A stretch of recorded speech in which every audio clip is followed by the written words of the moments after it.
Dr. Marcus Kellner adjusted his wire-rimmed glasses as he surveyed the packed lecture hall at Berlin University. Philosophy 301 was never this crowded, but today's topic, Schopenhauer's controversial views on relationships, had drawn curious students from across campus. Arthur Schopenhauer believed that nature employs what he called the most cunning stratagems to ensure the continuation of the species, Marcus began, his voice carrying through the amphitheater. He argued that romantic attraction is merely an illusion, a biological trap designed to make us reproduce. A hand shot up from the third row. Professor, wasn't Schopenhauer just bitter about women because he never married? Marcus smiled wryly. Perhaps, Elena, but consider this. He observed that some individuals possess an almost supernatural ability to manipulate others through attraction. Not through malice necessarily, but through an unconscious mastery of human psychology. 19. The back row, Dr. Victoria Hartmann, a visiting psychology professor from Vienna, took careful notes. At 34, she had built her career studying the intersection of attraction and manipulation. Schopenhauer's philosophy resonated with her research on narcissistic personality patterns. After class, Victoria approached Marcus. Fascinating. Lecture. I've been researching similar patterns in modern relationships. Would you be interested in collaborating on a paper?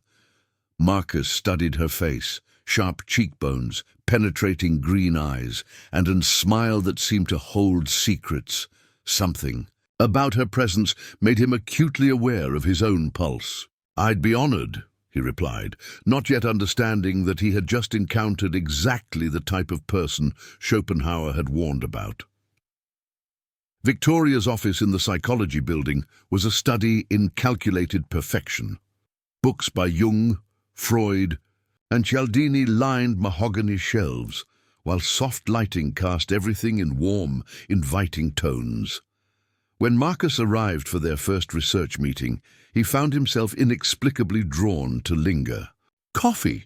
Victoria asked, her Austrian accent adding a musical quality to the simple question. "I had it specially imported from a small roastery in Vienna." As she prepared the coffee, Victoria employed what psychologists call mirroring, subtly matching Marcus's posture and speech patterns. When he leaned forward, she did the same moments later. When he spoke quickly with excitement about Schopenhauer's metaphysics, her own pace naturally accelerated. "Tell me about your dissertation," she said, maintaining eye contact just long enough to create intimacy without appearing aggressive. "I sense there's something personal that drew you to Schopenhauer." Marcus found himself sharing details he rarely discussed: his father's abandonment when he was 12, his mother's subsequent string of manipulative boyfriends, his own struggles with trust in relationships. "Fascinating," Victoria murmured, making notes. "So you're drawn to Schopenhauer's pessimism because it validates your experience of love as dangerous." "I wouldn't say dangerous," Marcus protested. "Just illusory." Victoria smiled, an expression that seemed to acknowledge a secret they shared. "Same thing, isn't it? What we can't see clearly is what hurts us most." Later that evening, Marcus replayed their conversation, unable to shake the feeling that he had revealed more than intended. Yet instead of feeling vulnerable, he felt understood in a way that was both thrilling and unsettling.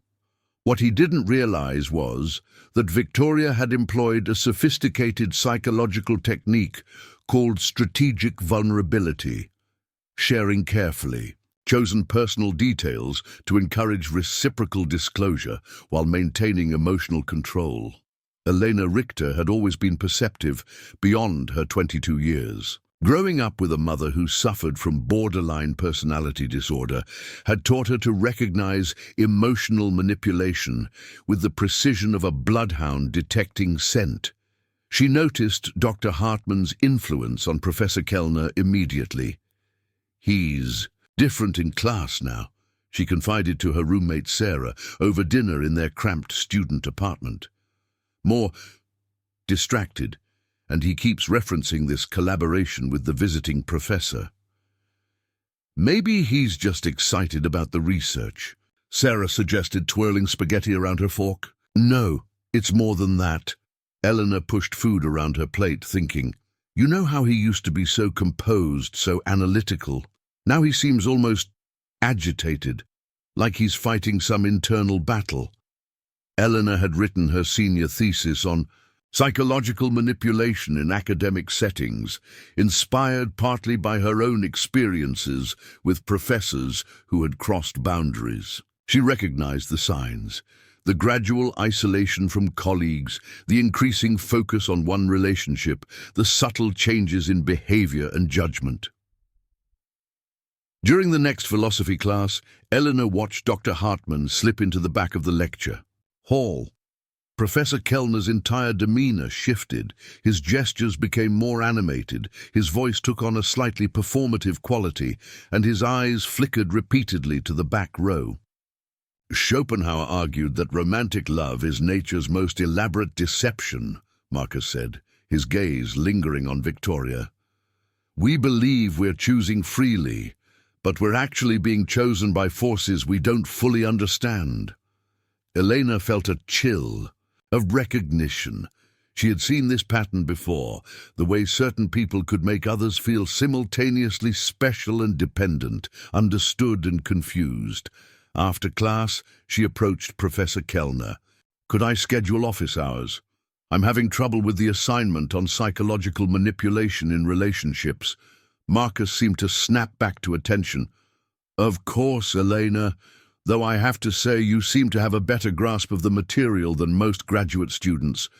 Sometimes understanding comes from unexpected places, Elena replied carefully. My mother taught me that people aren't always what they seem. That afternoon, Marcus sat in his office thinking about Elena's words, an uncomfortable awareness beginning to crystallize in his mind. Dr. James Crawford had known Marcus Kellner for 15 years, ever since they were graduate students together at Heidelberg. Their friendship had survived academic competition, failed relationships, and the general cynicism that pervaded university life, which was why James felt compelled to say something about Victoria Hartmann. Have you done any background research on your new collaborator? James asked over beers at their usual Thursday night spot, a dimly lit pub near campus. Marcus bristled. What do you mean? I mean, have you looked into her academic history? Her previous positions? She comes highly recommended from Vienna. Her research on personality disorders is groundbreaking. James leaned forward, lowering his voice. Marcus, I have a friend at the University of Vienna. Victoria left under unusual circumstances. There were complaints from several male colleagues about inappropriate relationships that affected department dynamics. Complaints aren't convictions, Marcus replied, but his voice lacked conviction. 3 different universities, Marcus. Prague, Munich, and now Vienna. Always the same pattern. Brilliant female researcher specializes in manipulation psychology, leaves behind confused male colleagues who can't quite explain what happened. Marcus stared into his beer, fighting the urge to defend Victoria while simultaneously feeling pieces of a puzzle clicking into place. The way she always seemed to know exactly what to say, how to make him feel understood, yet slightly off balance. Even if what you're saying is true, Marcus said finally, it doesn't mean she's consciously manipulative. Maybe she's just charismatic, James sighed. You know what Schopenhauer said about the will to live, right? That it operates below consciousness, using us as instruments for its own purposes. What if some people are just better instruments than others? That night, Marcus lay awake thinking about Victoria's smile, the way she touched his arm when making a point, how she had subtly encouraged him to distance himself from departmental social events. Too many distractions from our important work, she had said. For the first time, he wondered if he was living inside one of Schopenhauer's cautionary tales. Victoria's apartment was a masterpiece of psychological staging. Soft lighting created intimacy, while expensive but understated furniture suggested sophistication without arrogance. Photographs showed her with various distinguished-looking men at academic conferences, always positioned to suggest importance without claiming it directly. Marcus had come to work on their paper, but found himself studying these photographs with growing unease. "That's Professor Wilhelm Brennan from Prague," Victoria said, following his gaze. "Brilliant philosopher. We collaborated on a paper about Nietzsche and power dynamics." "You seem to collaborate frequently with male colleagues," Marcus observed. Victoria laughed, a sound like wind chimes. "Guilty as charged. I find men often have fascinating insights into psychological dominance, perhaps because they're more comfortable discussing power openly." She moved closer, ostensibly to point out another photograph. Marcus caught her scent, something expensive and subtly intoxicating, and felt his rational mind struggling against a tide of attraction. "This is Dr. Andreas Müller from Munich," she continued. "He helped me understand the relationship between intellectual intimidation and emotional vulnerability. Such a sensitive man. Too sensitive, perhaps." "What happened to these collaborations?" Marcus asked. Victoria's expression shifted almost imperceptibly, a flicker of something calculating, before returning to warmth. "Academic relationships are complex. People move on, find new interests. Not everyone can handle working with someone who truly understands psychological dynamics." That evening, Marcus returned to his office and began researching Victoria's former colleagues. What he found disturbed him profoundly. Professor Brennan had taken early retirement after what colleagues described as an emotional breakdown following Victoria's departure from Prague. Dr. Müller had been hospitalized for depression and was currently on sabbatical. A third professor, Dr. Erik Johansson from Stockholm, had left academia entirely. Each man had been accomplished, confident, and psychologically sophisticated before their involvement with Victoria Hartmann. Marcus stared at his computer screen, finally understanding what Schopenhauer had meant when he wrote about the unconscious will using individuals as instruments of destruction. The next morning brought an email from Victoria that demonstrated her intuitive grasp of psychological timing. "Marcus, I've been thinking about our conversation yesterday. I may have seemed evasive about my past collaborations. The truth is, I've been hurt by colleagues who couldn't separate intellectual partnership from emotional dependency. I thought you were different, stronger, more self-aware. Perhaps I was wrong. If you're having doubts about our work together, I understand." V. The message was a masterclass in psychological manipulation, employing what experts call strategic withdrawal. By suggesting Marcus might not be strong enough to handle their collaboration, Victoria triggered his competitive instincts while simultaneously positioning herself as the vulnerable party. Marcus found himself composing a reassuring response. Before recognizing the trap, he deleted the draft and instead sat quietly, trying to analyze his own emotional state with the same rigor he applied to philosophical problems. The attraction he felt for Victoria wasn't purely physical or even romantic. It was more complex. She made him feel intellectually superior while subtly undermining his confidence. She encouraged his insights while carefully redirecting his attention toward herself. Most insidiously, she had isolated him from colleagues and friends through subtle suggestions that they didn't understand his work or appreciate his talents. Elena's words echoed in his mind, "People aren't always what they seem." That afternoon, Marcus made an appointment with Dr. Catherine Walsh, the university's staff psychologist. He needed an objective perspective from someone trained to recognize manipulative patterns. "I'm concerned about a professional relationship," he began carefully. "I think I may be compromised." Dr. Walsh, a a woman in her 50s with kind eyes and prematurely grey hair, listened without judgment as Marcus described his collaboration with Victoria. "What you're describing sounds like psychological grooming," she said finally. "It's a process by which someone gradually undermines your independence and judgment while making you feel special and understood. The fact that you're questioning, it suggests your psychological defenses are intact. But what if I'm wrong? What if I'm just paranoid because of my own issues with trust?"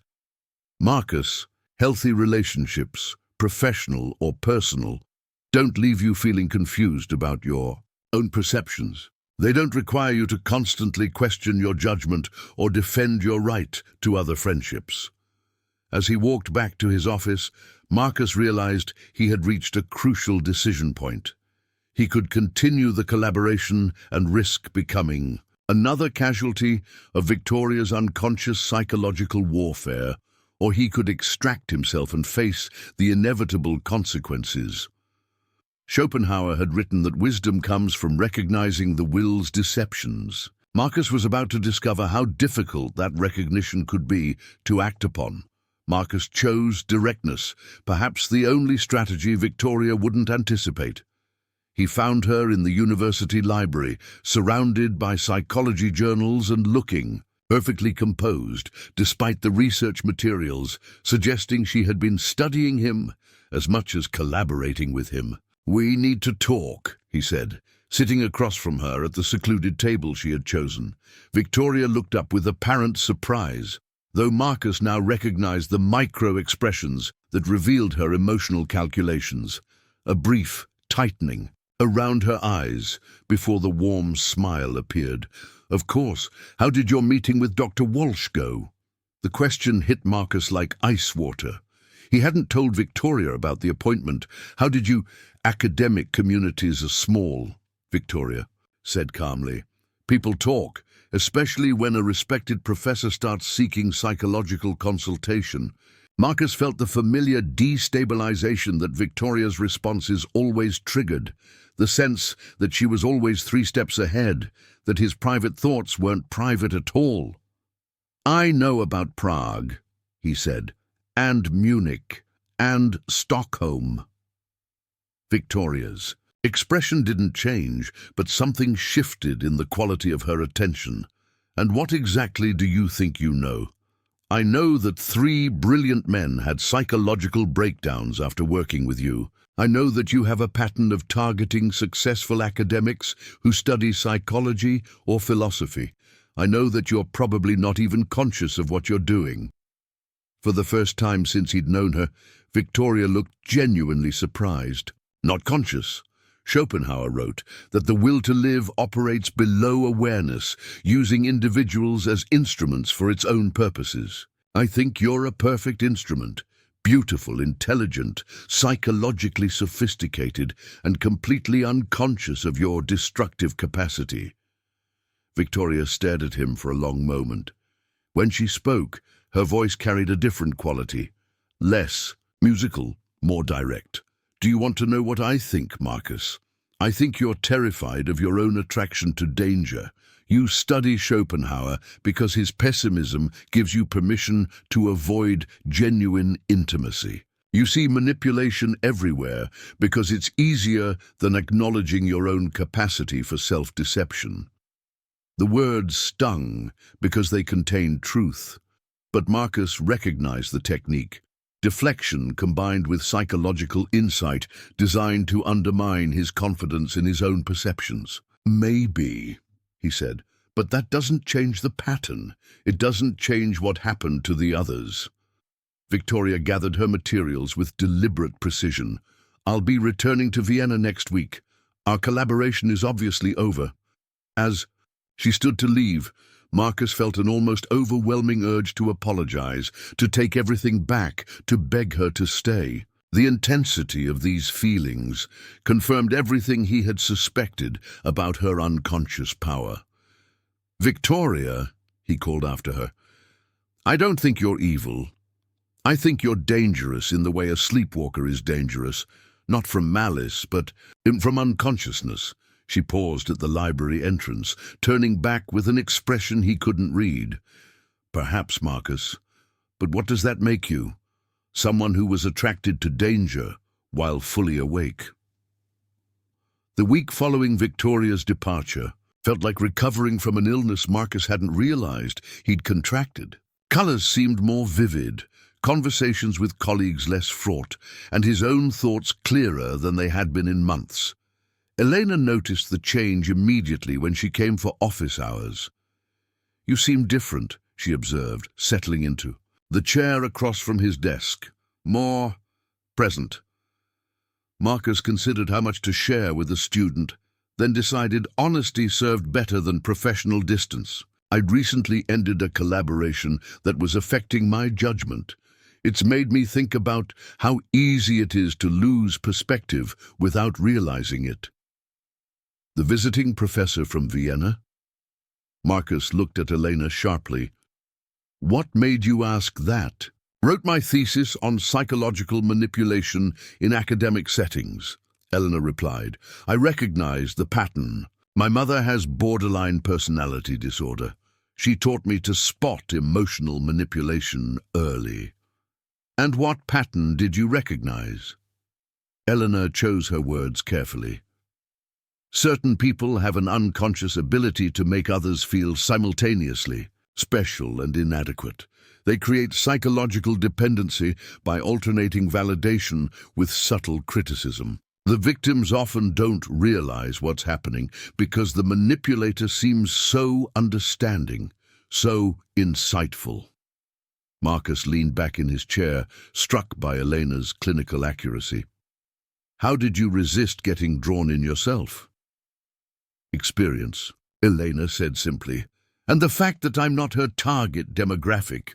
She was interested in established male academics with authority and status.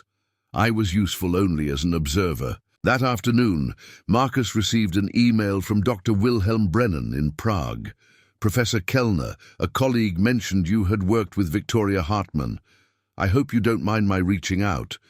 I wanted to apologize for not warning you earlier. After my experience with Dr. Hartmann, I've tried to alert other academics when I learn of her new positions, but my efforts are often dismissed as the complaints of a bitter ex-collaborator. If you're willing to discuss your experience, several of us have been documenting patterns in hopes of preventing future incidents." Wilhelm Marcus stared at the email, realizing he wasn't Victoria's first victim to achieve awareness. Just the first to recognize the pattern, while still psychologically intact. He began composing a response, understanding that his recovery would require not just personal healing, but contributing to a larger understanding of unconscious psychological predation in academic settings. The video conference call included 5 men from universities across Europe, all bearing the psychological scars of encounters with Victoria Hartmann or others like her. Dr. Brennan from Prague looked older than his 60 years, while Dr. Müller from Munich appeared gaunt despite having regained his professional footing. Dr. Johansson, who had left academia, participated from his new position as a corporate consultant in Stockholm. "The pattern is remarkably consistent," Dr. Brennan explained, sharing his screen with a detailed analysis. "Initial contact through professional channels, rapid escalation of collaboration, subtle isolation from colleagues, psychological dependency formation, and then sudden abandonment when the victim becomes too emotionally involved or too aware." Of the dynamic, Dr. Müller nodded grimly. "What's most disturbing is how unconscious it seems. I genuinely believe Victoria doesn't realize what she's doing. She appears to be driven by psychological needs she doesn't understand." "That's what makes it so dangerous," added Dr. Johansson. "Conscious manipulation can be detected and defended against. Unconscious manipulation feels like genuine connection." Marcus found himself both fascinated and horrified by the clinical precision of their analysis. Has anyone attempted to confront someone like Victoria directly about their behavior? I tried, Dr. Mueller said quietly. She became genuinely distressed, claimed she was being unfairly blamed for men's inability to maintain professional boundaries. The conversation left me questioning my own perceptions for months. Dr. Brennan leaned forward. We've identified this as a form of unconscious narcissistic predation.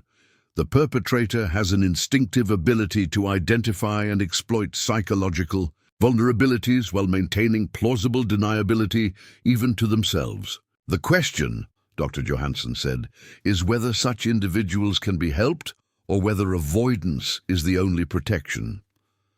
Marcus thought about his final conversation with Victoria, her genuine surprise when he suggested she might be unconscious of her destructive patterns. I think awareness might be possible, but it would require the kind of psychological crisis that most people avoid at all costs. Meanwhile, Dr. Brennan observed, we have a responsibility to protect potential future victims. I've begun discreetly alerting colleagues when I learn of Victoria's new positions. The conversation continued for 2 hours, covering everything from legal remedies, largely ineffective for unconscious psychological manipulation, to therapeutic approaches, limited success without willing participation from the perpetrator. As the call ended, Marcus felt both sadness and relief. Sadness for the damage Victoria had unconsciously inflicted, and relief that he had escaped with his psychological integrity intact. But he also felt something else, a professional obligation to transform his experience into understanding that might help others. 6 months later, Marcus stood before the International Conference on Ethics in Higher Education, delivering a paper that had evolved from his traumatic experience into groundbreaking research. Unconscious psychological predation in academic settings, recognition, prevention, and institutional response had been peer-reviewed by experts in psychology, philosophy, and educational administration. What began as personal healing had become a call for systemic change. The phenomenon we're discussing differs from conscious sexual harassment or deliberate emotional manipulation, Marcus explained to the packed auditorium. These individuals appear to operate below the level of conscious awareness, driven by psychological needs they don't recognize or understand. Elena, now a graduate student in psychology, sat in the front row, taking detailed notes. Her undergraduate thesis had provided crucial research support for Marcus's work. The victims are typically accomplished professionals with strong analytical skills, professors, researchers, administrators. Their competence in other areas often makes them dismiss their own emotional confusion as personal weakness rather than recognizing systematic psychological manipulation.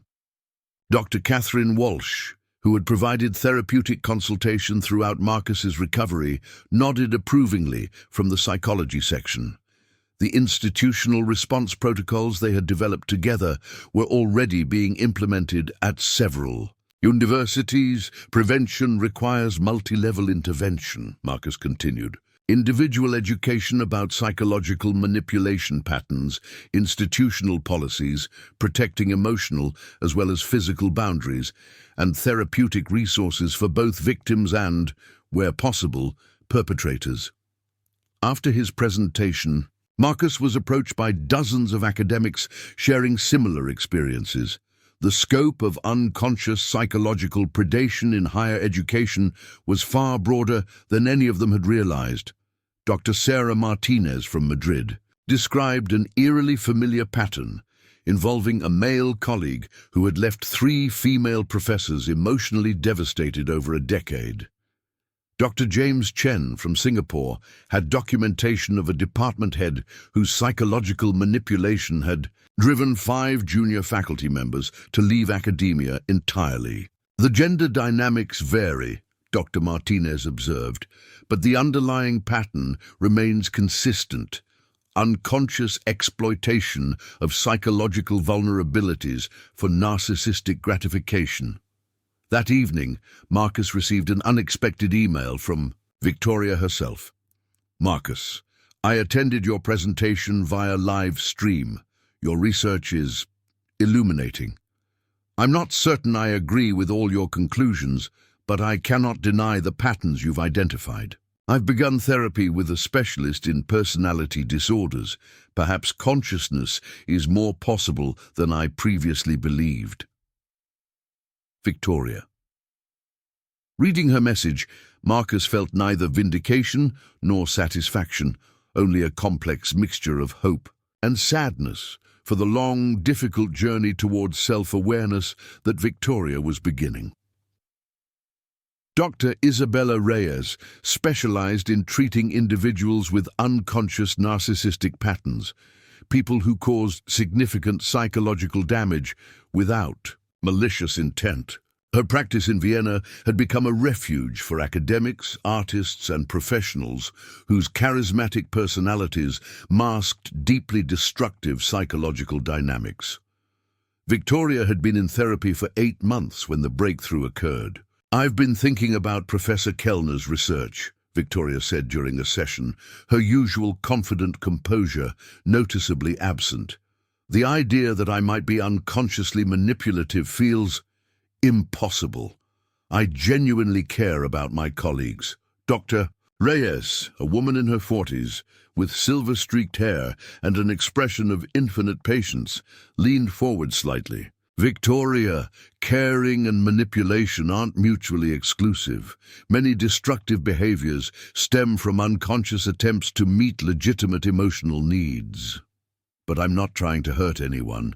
I'm trying to understand them, to help them achieve their potential. Tell me about Professor Brennan in Prague. What did you hope to achieve through your collaboration with him? Victoria was quiet for several minutes, an unusual occurrence for someone typically quick with articulate responses. I wanted him to see me as intellectually valuable, as someone worth keeping around. And when he became emotionally dependent on your approval, I felt powerful, important, like I mattered in a way I hadn't since childhood. Dr. Reyes nodded slowly. Victoria, I think your unconscious mind learned early that intellectual seduction was a reliable way to feel valued. The problem is that this strategy creates dependency rather than genuine connection. You're saying I'm addicted to making people need me. I'm saying you're driven by an unconscious fear of abandonment that causes you to create artificial intimacy. The men you've worked with were drawn to your intelligence and insight, but also to the feeling that you uniquely understood them. Victoria stared out the window at the Vienna skyline, processing implications that threatened her fundamental self-concept. If this is true, then every meaningful relationship I've had was based on psychological manipulation I wasn't even aware of. Awareness is the beginning of choice, Dr. Reyes said gently. You can't change patterns you don't recognize.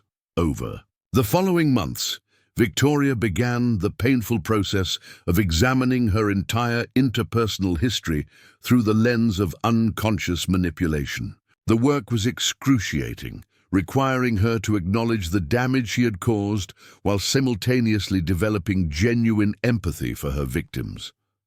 The breakthrough came when she finally understood that her exceptional ability to read and influence others had developed as a survival mechanism in a childhood where emotional manipulation was the primary form of communication. I learned to be indispensable, she told Dr. Reyes during one session. If people needed me, they wouldn't leave me. And now I need to learn how to be loved for who I am, not for what I can provide or how I can make people feel about themselves. It would be years before Victoria could trust herself in close professional relationships, but consciousness had finally begun to penetrate the psychological patterns that had defined her adult life. 2 years after his initial encounter with Victoria, Marcus published The Unconscious Will and Interpersonal Ethics, a book that synthesized Schopenhauer's insights with modern psychological understanding. The work had grown far beyond his original academic interest into a comprehensive exploration of unconscious destructiveness in human relationships.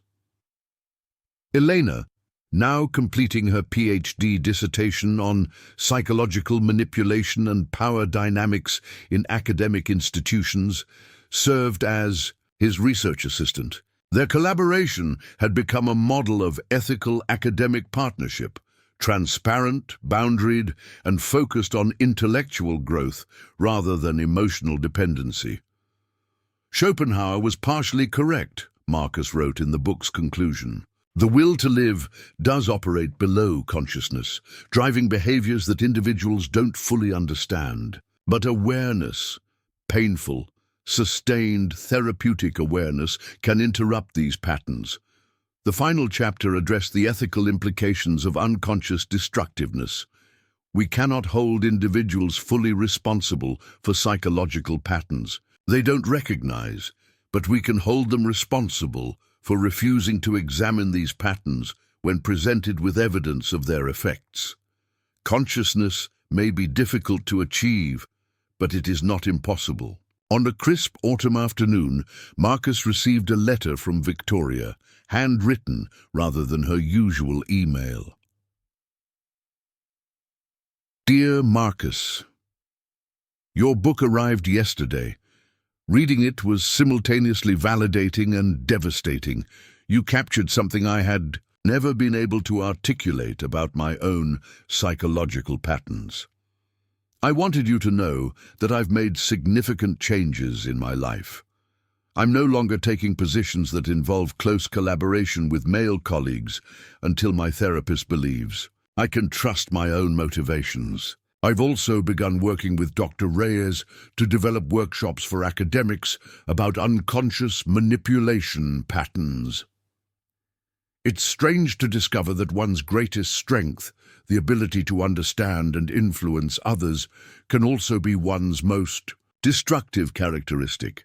But perhaps that's what you meant when you called me dangerous, like a sleepwalker. The danger wasn't in my consciousness, but in my unconsciousness.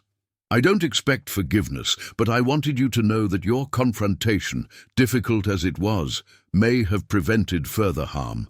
Awareness is indeed possible. With respect and regret. Victoria. Marcus set the letter down and walked to his office window, looking out at students crossing the campus courtyard. Some appeared confident, others uncertain, all navigating the complex psychological landscape of human relationships with varying degrees of awareness. Schopenhauer had warned about the will's deceptions, but he had perhaps underestimated human capacity for growth. Consciousness was difficult to achieve and painful to maintain, but it remained the only reliable protection against unconscious destructiveness, whether inflicted or received. The philosophy professor adjusted his glasses and returned to his desk, where Eleanor's latest research draft awaited his review. The work of understanding human psychological complexity would continue, one careful observation at a time. In the margins of Victoria's letter, Marcus wrote a single word: courage. It took courage to confront uncomfortable truths about oneself, courage to maintain awareness despite the pain it brought, and courage to believe that change was possible even in the face of seemingly insurmountable psychological patterns. Perhaps that, more than any warning about danger, was what Schopenhauer would have wanted his readers to understand. That consciousness, however difficult to achieve, remained humanity's most powerful tool for transcending the unconscious forces that otherwise controlled their lives.